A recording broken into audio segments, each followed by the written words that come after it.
साथियों, पिछले चैप्टर्स में हम सूर्य, चंद्र और मंगल के फल देने के नियमों के बारे में आपसे विस्तृत रूप से बात कर चुके हैं और दशाओं के क्रम में सूर्य, चंद्र, मंगल, इसके बाद में नंबर आता है राहु का।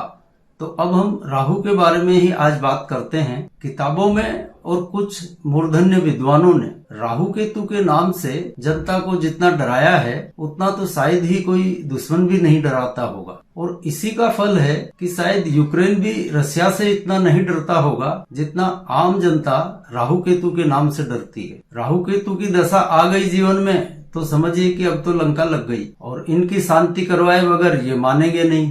तो करिए अब जेब ढीली, मरता क्या न करता, अपना पेट काट कर जैसे तैसे भी हो इनकी शांति तो करवाता ही है और तथाकथित विद्वानों की जेब भी भरता है। कुछ विद्वानों को हमने यह कहते हुए सुना कि राहु केतु की गुरु सदृश ही दृष्टियां होती हैं, यानी 5, 7, 9 ये राहु और केतु दोनों की दृष्टियां हैं और ये जहाँ भी बैठते हैं उस भाव को नष्ट कर डालते हैं और जो भी इनकी दृष्टि में आता है उन तीनों भावों को भी नष्ट कर डालते हैं। तो राहु ने 4 भाव नष्ट कर दिए और फिर वो यही नहीं रुकते, साथ ही उनके हिसाब से राहु की दशा में भी केतु और केतु की दशा में भी राहु एक्टिव हो ही जाता है। तो 4 भाव राहु ने खत्म कर दिए, 4 केतु ने खत्म कर दिए, तो अब बचे 4 ही भाव। 12 भाव होते हैं, उसमें 8 भाव तो राहु केतु ने नष्ट कर दिए। अब 4 भाव बचे, उनसे आदमी क्या कर लेगा। और ये जो 8 भाव नष्ट हुए इनमें कोई ना कोई ग्रह भी अवश्य बैठे होंगे तो उन ग्रहों को भी नष्ट कर डालेंगे, यानी उन ग्रहों का फल भी नष्ट हो जाएगा। राहु केतु की दृष्टि पड़ गई इसलिए। कितनी हास्यास्पद थ्योरी है ये। कोई भी समझदार आदमी जिसमें लेस मात्र भी तर्क मौजूद है वो इस थ्योरी को नहीं मानेगा। अब यूं तो विंशोत्तरी दशा का काल मनुष्य का जीवन 120 साल की आयु मानकर, फिर भी यदि हम एवरेज एक 80 साल की उम्र माने इंसान की, तो उसमें से यदि 80 साल की उम्र हम मानते हैं मनुष्य की, तो फिर हमारे जीवन में बचा ही क्या है। तो राहु की 18 साल की महादशा, 7 साल केतु की महादशा, तो कुल दोनों का हिस्सा हो गया 25 साल का। अब 80 साल में 25 साल तो ये दोनों ही नष्ट कर दिए, तो फिर अब क्या बच गया है। यानी जीवन का करीब करीब 30% हिस्सा तो राहु केतु ने बर्बाद ही कर दिया। और इनका दशाक्रम भी ऐसा है कि इनकी दशा आएगी जरूर, क्योंकि केतु से शुरू होकर शुक्र पर्यंत दशाएं चलती हैं, उसमें भी राहु बिल्कुल मध्य में आता है। सूर्य, चंद्र, मंगल और राहु। अब आप इससे कहाँ तक बचेंगे। और फिर खाली महादशाओं में ये फल नहीं देते हैं, अंतरदशाओं में भी, हर महादशा में इनकी अंतरदशा भी आती है। यानी मनुष्य का जीवन तो पूरी तरह से राहु केतु की भेंट ही चढ़ गया। अब इस तरह के चंडू खाने की गप्पों के आधार पर जब ज्योतिष की जाएगी तो उसका क्या परिणाम निकलेगा, क्या फलित निकलेगा, ये समझदार व्यक्ति खुद भी समझ सकता है। खाली डराने की और विद्वता दिखाने की बातें हैं, बाकी इनमें कोई तथ्य नहीं है। अब राहु केतु के बारे में एक मिथ और है कि इनकी कोई राशि नहीं है। अब आप स्वयं विचार कीजिए, राहु केतु को नक्षत्र बराबरी के दिए गए हैं। राहु को 18 साल, केतु को 7 साल, यानी काफी लंबी दशा अवधि इनको दी गई है। तो फिर इनकी राशियां क्यों नहीं है। अब एक बात और देखिए, जिस नक्षत्र में जातक का जन्म होता है उस नक्षत्र का कोई ना कोई स्वामी तो अवश्य होता होगा, यानी किसी न किसी भाव का आधिपत्य उसका रहता ही है। तभी हम कहते हैं कि इसका लग्नेश के नक्षत्र में जन्म हुआ, इसका द्वितीय के में हुआ, इसका तृतीय के में हुआ। लेकिन यदि राहु केतु के नक्षत्र में जन्म है तो वो तो कोई अधिपति ही नहीं है, यानी सीधा आकाश से ही आया दिखता है वो आदमी। तो फिर उसका जीवन चलेगा कैसे जब उसके नक्षत्र स्वामी का कोई भाव ही नहीं है। वो जीवन को चलाएगा कैसे, सोचने वाली बात है। और मजे की बात देखिए, राहु केतु को गुरु के सदृश ही पंचम, सप्तम और नवम दृष्टियां दी गई हैं। तो जब गुरु के सदृश से इनको दृष्टियां दी गई हैं तो गुरु जैसा ही शुभत्व भी इनमें होना चाहिए। तो फिर ये तथाकथित विद्वानों के अनुसार चारों तरफ से घेर के क्यों मारते हैं। एग्जैक्टली यही शब्द थे कि ये चारों तरफ से घेर के मारते हैं, इंसान को नष्ट कर डालते हैं। वास्तव में जब तक हम इन भ्रांतियों से नहीं निकलेंगे तब तक हम कुंडली के सही स्वरूप को नहीं पहचान पाएंगे। फल कथन तो बहुत दूर की चीज है। और यदि हमारा उद्देश्य ही भ्रम फैलाना और उल्लू सीधा करना है तो फिर कोई दिक्कत की बात नहीं है, करते रहिए मजे में। राहु केतु को मूलभूत रूप से समझे बिना हम सही तथ्य तक नहीं पहुंच सकते। आप लोगों में से अधिकतर लोगों ने राहु केतु की महादशा अथवा अंतरदशा तो किसी भी ग्रह की महादशा में अवश्य ही भोगी होगी। जरा उस पीरियड को याद कीजिए, क्या आप सभी ने उस पीरियड में कष्ट ही पाया है या कुछ गेन भी किया है? और निश्चित रूप से कुछ लोगों ने उस दशा काल में बहुत बढ़िया प्राप्तियां की होंगी। राहु केतु को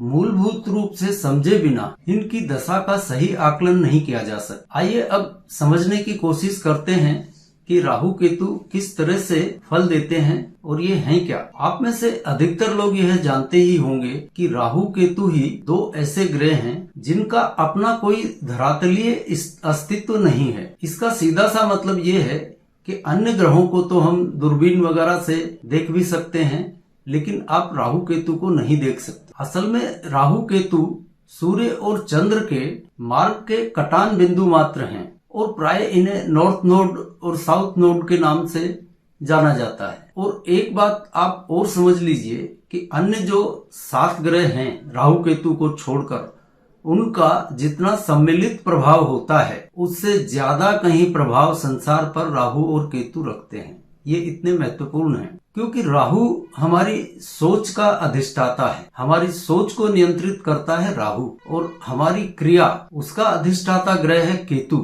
यानी जो भी हम क्रिया करते हैं उसका नियंत्रण केतु के हाथ में है। और आप जरा विचार करेंगे तो पाएंगे कि यह संसार सिर्फ सोच और क्रिया का ही खेल मात्र है। जैसे हमने दिमाग में, मन में कोई बात सोची और उस अनुसार क्रिया कर ली, तो यह सोच और क्रिया हो गई। यदि सोच और क्रिया यानी विचार और क्रिया नहीं होती तो यह संसार गतिमान नहीं हो, जड़ हो जाता। सोच और क्रिया या कह लें राहु और केतु, ये संसार का अनिवार्य हिस्सा है। इसके अभाव में सब कुछ जड़वत हो जाएगा, और इसीलिए राहु और केतु इस संसार पर अपना प्रभाव रखते हैं और इसी वजह से इनके नाम पर डराया भी जाता है। सोच को आप राहु समझ लें और क्रिया को आप केतु समझ लें। अब सोच और क्रिया कितना महत्वपूर्ण हिस्सा है हमारे जीवन का या इस संसार का, यह आप विचार कर सकते हैं। अब किताबों में और कुछ विद्वानों को आपने सुना भी होगा कि राहु और केतु को कोई राशियां नहीं दी गई हैं क्योंकि ये तो दुष्ट ग्रह हैं, तो दुष्टों को राशियां देने का मतलब ही नहीं है। यह इनकी राशियां नहीं होने वाला कथन या तथ्य बिल्कुल निराधार और भ्रामक है, और इसी के अभाव में ज्योतिष के योगों से सही फलित नहीं होता। जैसा कि हम पहले भी कई बार बात कर चुके हैं कि इनकी भी एक एक राशि है। राहु की कन्या राशि है, यानी कन्या राशि का स्वामी है। कुंभ राहु की उच्च राशि है और सिंह राहु की नीच राशि है।